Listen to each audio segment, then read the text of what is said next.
بسم اللہ الرحمن الرحیم۔ سید جلال الدین بخاری کی تفصیلی زندگی کہانی، ابتدائی حالات اور خاندان۔ سید جلال الدین بخاری 1196 میں بخارا کے ایک علمی اور روحانی خانوادے میں پیدا ہوئے۔ ان کا شجرہ نسب حضرت امام حسین رضی اللہ تعالیٰ عنہ سے جا ملتا ہے، جس کی وجہ سے انہیں حسینی سید کہا جاتا ہے۔ ان کے والد سید احمد کبیر بخاری نہ صرف ایک عظیم عالم تھے بلکہ تصوف کے میدان میں بھی بلند مقام رکھتے تھے۔ سید جلال الدین بخاری کا گھرانہ نہ صرف دینی علوم کا گہوارہ تھا بلکہ روحانی تربیت کا مرکز بھی تھا۔ ان کے بچپن سے ہی ان پر ذہانت اور عبادت گزاری کے آثار نمایاں تھے۔ ان کے والد نے ان کی دینی تعلیم و تربیت پر خصوصی توجہ دی، جس کے نتیجے میں انہوں نے کم عمری میں ہی قرآن مجید حفظ کر لیا اور حدیث، فقہ اور دیگر علوم میں مہارت حاصل کی۔ تعلیمی اور روحانی سفر۔ سید جلال الدین بخاری نے بخارا کے نامور علماء سے تعلیم حاصل کی، جو اس وقت اسلامی دنیا کا علمی مرکز تھا۔ ان کے اساتذہ میں ممتاز محدثین، مفسرین اور فقہاء شامل تھے۔ وہ نہ صرف ظاہری علوم میں ماہر ہوئے بلکہ تصوف اور روحانیت کے میدان میں بھی گہری سماعت حاصل کی۔ جوانی میں انہوں نے روحانی کمال کے لیے کئی مشائخ کی صحبت اختیار کی۔ وہ حضرت غوث الاعظم شیخ عبدالقادر جیلانی کے مریدین میں شامل ہوئے اور ان کے روحانی فیض سے مستفید ہوئے۔ اس دوران انہوں نے کئی سال عبادات، مجاہدات اور ذکر و فکر میں گزارے، جس سے ان کی روحانی حالت اور شخصیت مزید نکھر گئی۔ بخارا سے ہندوستان کی جانب ہجرت۔ تاریخی روایات کے مطابق سید جلال الدین بخاری نے بخارا چھوڑ کر ہندوستان کا سفر کیا۔ اس وقت بخارا پر منگولوں کے حملے ہو رہے تھے اور وہاں کے علمی مراکز اور خانقاہیں خطرے میں تھیں۔ انہوں نے محسوس کیا کہ اسلام کی خدمت کے لیے ہندوستان میں مزید مواقع موجود ہیں، جہاں اسلام اپنی جڑیں مضبوط کر رہا تھا۔ ان کا سفر طویل اور پرمشقت تھا۔ وہ سندھ کے راستے ہندوستان کے مختلف علاقوں میں پہنچے اور بالآخر ملتان کو اپنا مسکن بنایا۔ ملتان اس وقت ایک علمی اور روحانی مرکز تھا، جہاں صوفیاء کرام کے ذریعے اسلام کا پیغام پھیل رہا تھا۔ ملتان میں قیام اور خدمات۔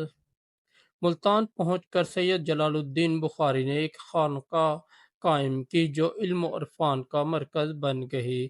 یہاں انہوں نے نہ صرف مسلمانوں کی تعلیم و تربیت کی بلکہ ہندوؤں اور دیگر مذاہب کے لوگوں کو بھی اسلام کی حقانیت سے روشناس کرایا۔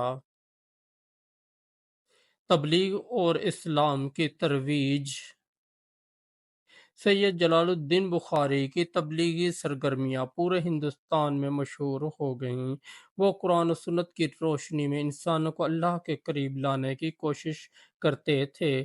ان کا اخلاق، بردباری، عاجزی لوگوں کے دلوں کو متاثر کرتے تھے۔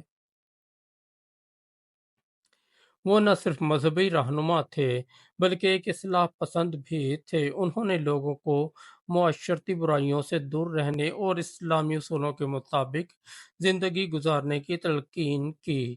ان کی دعوت و تبلیغ کی بدولت ہزاروں لوگ مسلمان ہوئے۔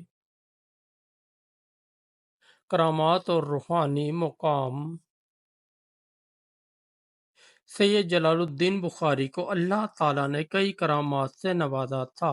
ان کی کرامات میں سے ایک واقعہ یہ ہے کہ ایک بار ایک علاقے میں زبردست قحط پڑ گیا اور لوگ پانی کی کمی سے پریشان تھے۔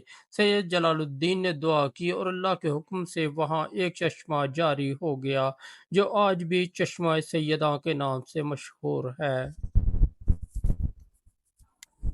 ایک اور مشہور واقعہ یہ ہے کہ ایک بار ایک ظالم شخص نے ان کے خلاف سازش کی، لیکن سید جلال الدین بخاری نے اسے معاف کر دیا اور اس کے لیے دعا کی، جس سے وہ شخص بدل گیا اور ان کا مرید بن گیا۔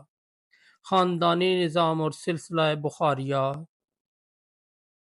سید جلال الدین بخاری کی اولاد نے ان کے نقش قدم پر چلتے ہوئے اسلام کی خدمت جاری رکھی۔ ان کے بیٹے اور پوتے ہندوستان کے مختلف علاقوں میں تبلیغ میں مصروف رہے۔ ان کا سلسلہ بخاریہ کے نام سے مشہور ہوا، جو آج بھی جاری ہے۔ اچ شریف میں قیام۔ سید جلال الدین بخاری نے اپنی زندگی کے آخری سال اوچھ شریف میں گزارے، جہاں انہوں نے ایک عظیم خانقاہ تعمیر کی۔ یہ خانقاہ علم و عرفان کا مرکز بنی اور لوگ دور دراز سے ان کے پاس آ کر دینی اور روحانی مسائل کا حل تلاش کرتے تھے۔ وصال اور مزار۔ سید جلال الدین بخاری کا وصال 1291 میں ہوا۔ ان کا مزار اوچھ شریف پاکستان میں واقع ہے، جو زائرین کے لیے روحانی مرکز کی حیثیت رکھتا ہے۔ ان کا مزار فن تعمیر کا بھی ایک نادر نمونہ ہے، جو اسلامی ثقافت کا عکاس ہے۔ تعلیمات اور ورثہ۔ سید جلال الدین بخاری کی تعلیمات آج بھی مسلمانوں کے لیے مشعل راہ ہیں۔ ان کی تعلیمات میں درج ذیل نکات شامل تھے: توحید، اللہ کی وحدانیت پر مکمل ایمان اور اس پر بھروسہ،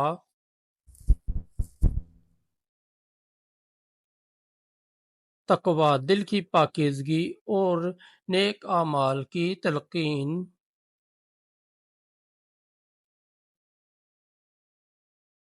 محبت، انسانوں کے ساتھ محبت اور بھائی چارے کا فروغ، خدمت خلق، غرباء اور مساکین کی خدمت کرنا۔ نتیجہ: سید جلال الدین بخاری کی زندگی ایک روشن مثال ہے کہ کیسے ایک فرد دین اسلام کے فروغ اور خدمت کے لیے اپنی زندگی وقف کر سکتا ہے۔ ان کی قربانیاں، تعلیمات اور تبلیغی سرگرمیاں آج بھی مسلمانوں کے دلوں میں زندہ ہیں۔ دوستو، اگر آپ کو ہماری سٹوری اچھی لگی تو ہمارے اس چینل کو سبسکرائب کر دیں اور اس ویڈیو کو لائک اور دوستوں کے ساتھ شیئر کر دیں۔ بہت شکریہ۔